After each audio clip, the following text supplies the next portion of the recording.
on 2nd and 11 now. Tannehill.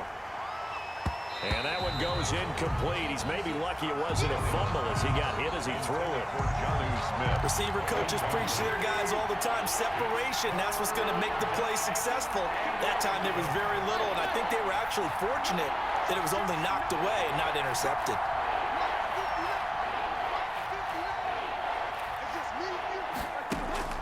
Throwing on 3rd down, Tannehill. Escaping the pressure right. Thrown across his body, and it's intercepted. Picked up by Jalen Mills. And this one will be returned to right around the 38-yard line. They may have thrown the interception, obviously less than ideal, but I think they also sent a message that they're going to push the ball downfield in this one. Yeah, not afraid to take their shots right away, huh? What was that, like a 9-9-9 route? 9 meaning go? Just went ahead and went for it. Didn't work out so well because it certainly appeared the defense was prepared. But I'm with you. Okay, so it didn't work this time. Doesn't mean we won't try it again later. Almost able to intercept it. That's one he would have liked to have held on to on this first drive. Instead, 2nd down.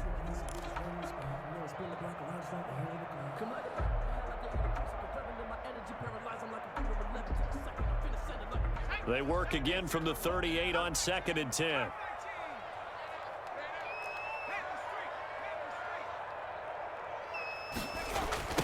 They will run for the first time with Miles Sanders. And able to get this one all the way up to about the 46-yard line. That'll leave them with a 3rd and 2 coming up. They got 8 yards there. I know the toss play begins with the guy taking the snap and turn around and tossing it to the runner.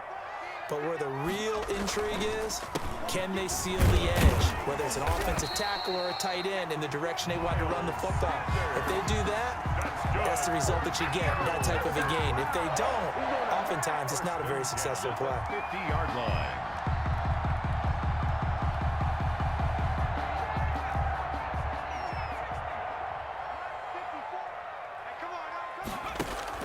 From the midfield stripe, they'll look to throw. And that's going to be incomplete. Too tough to hold on to that one. It's 2nd down. Normally being a big-bodied receiver plays to their advantage downfield. Go up and make the catch, take the hit, and pick up yardage. But in this case, the hit was timed really well and popped it free from his grasp. Here's a pass swung out left to his running back. And he is tackled inside the 40, not quite to the 35. Give him 14 on that one and a 1st down.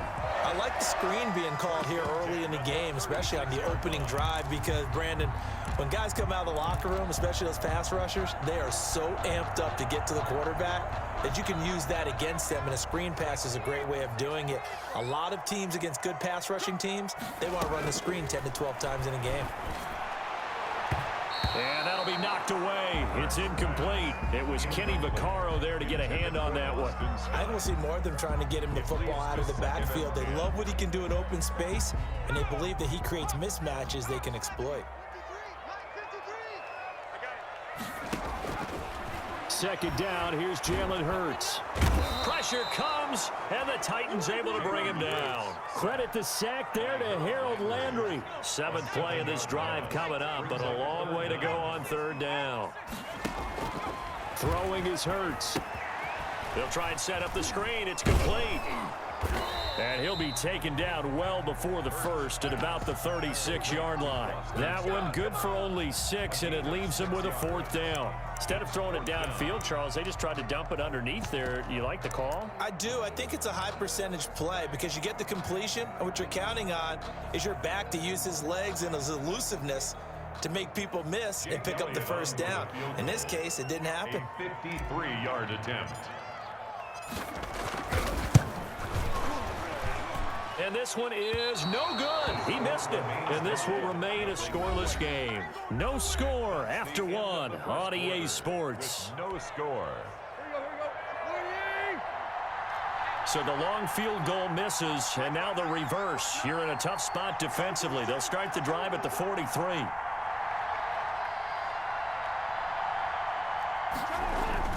They go back to the air here after the INT on the last drive. He's got his tight end, Anthony Ferkser. Tannehill's pass. It'll be a pickup of 10 yards.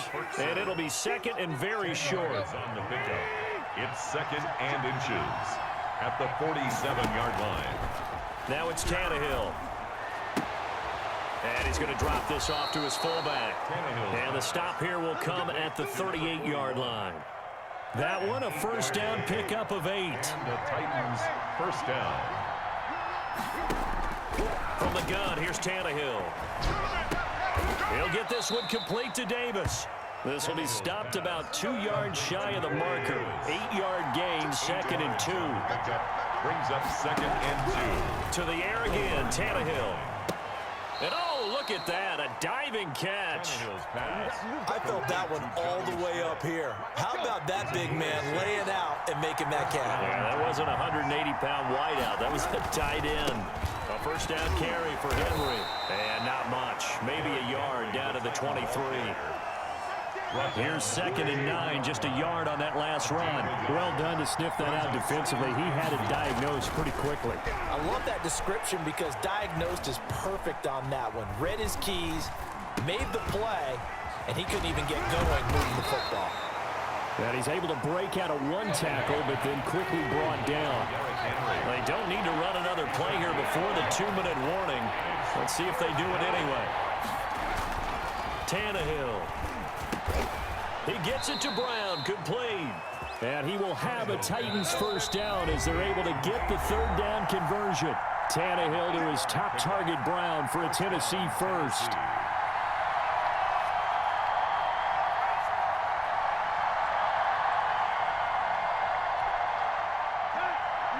We remind you that coming up at halftime, we'll take you to Orlando and Jonathan Coachman. Coach will have highlights and analysis of this first half, one that's featured no touchdowns as of yet on either side. So his job's a little bit easier for this halftime report. Need to give the coach some highlights here. Yes, we do. On 1st and 10, Tannehill. This is caught, and he couldn't quite get there. Tackled down at the 1. The Titans efficient passing on this drive. There's another first down.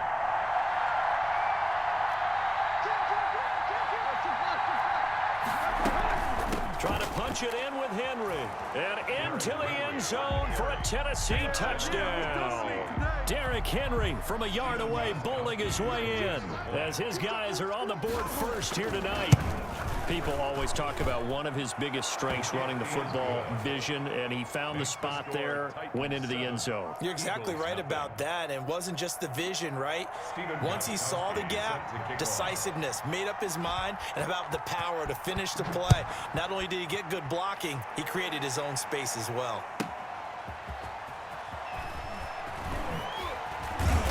And he had no room to run as he's tackled down inside the 20. The Eagles take over 1st and 10 at their own 18-yard line.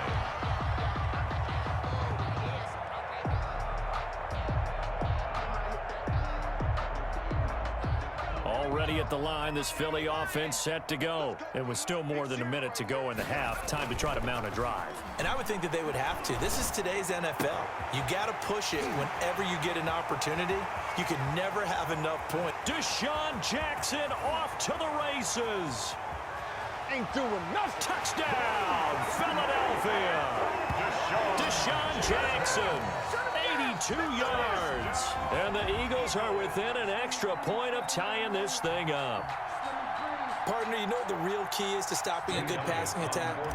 You tell me. Being able to tackle as soon as a guy catches the football. Didn't work out there. No, because when you give up the big run after catch, the rack yardage, that puts your defense in a big-time stressful position. Rack yardage and a touchdown there on a big play.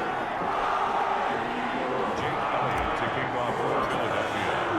So we'll leave it at 7 now as they kick it away. Fields it in the middle of the end zone. And this return will net positive as he gets past the 25 and up to the 27-yard line. Take over 1st and 10 at their own 27-yard line. The Titans offense set to begin the drive. Tie ball game, still a little more than a minute to go in the half. The question, can they put something together here, try to take that lead into intermission? I would have to think that would be the goal for sure. I don't think you sit on anything here. Here's your opportunity. Push it downfield. As you mentioned, it's a tie game. So minus a disaster on your part, you've got that in your back pocket. Go ahead and try and get some points and feel great going into the half. Now a man open down the middle of the field. And down he goes, but he takes it up to the 40. A gain of 13. It's a first down. A gain of 13 yards. And the Titans first down. Out of the gun, Tannehill.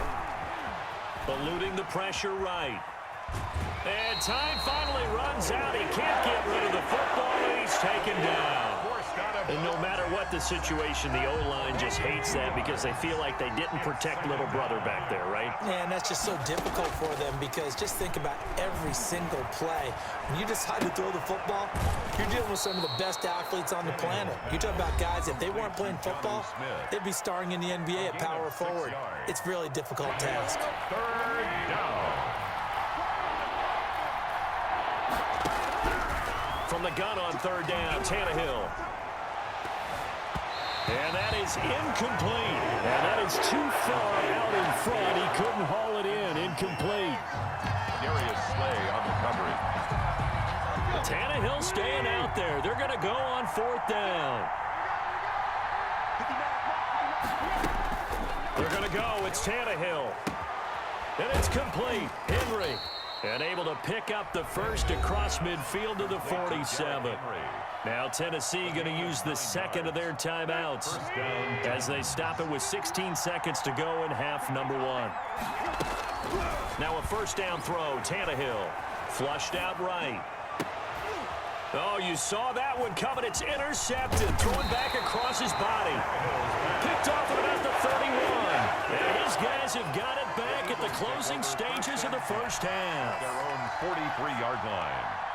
The Eagles offense set to begin their next drive. And following that long touchdown pass, a one-play drive last time, see if the defense, you know they're ready. They don't want that to happen. Into heavy traffic, and it's intercepted. Desmond King picks it. There he goes, right side. And he will take this one home. It's a touchdown.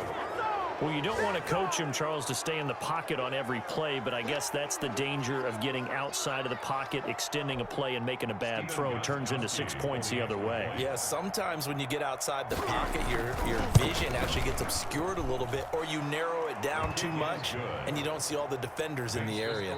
So 2 quarters down, 2 remain. Charles and I return after the break.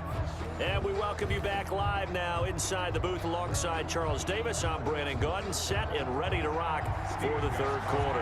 Set to kick off. Both teams appear ready for the fight ahead, and we resume action here in quarter number 3. And the Eagles hands team able to cover it up. A gutsy call there. You exit the locker room with a lead. Tried the onside kick. It didn't work. And you just wonder what the gain was there. They were already in the lead. They were in control of the game. They may have given momentum now to their opponent and maybe kick-started things going in the opposite direction. Buying time to his left. And now look at this. Big gain, but a fumble. Past the 20. We always hear a lot of veterans on the defensive side of the football. They talk about smelling blood in the water, putting pressure on a rookie. They got to him there to force it free, but couldn't recover it. And you mentioned the pressure. Rookie quarterback, you're going to bring more pressure at him at all times because you don't know how he's going to hold up. He was fortunate there. Luck was on his side, able to recover that fumble. And the Eagles are going to be looking at first and goal as they move this down to the 4-yard line. This gain not quite as good as the last, but still over 40 yards between the two. The 4-yard line.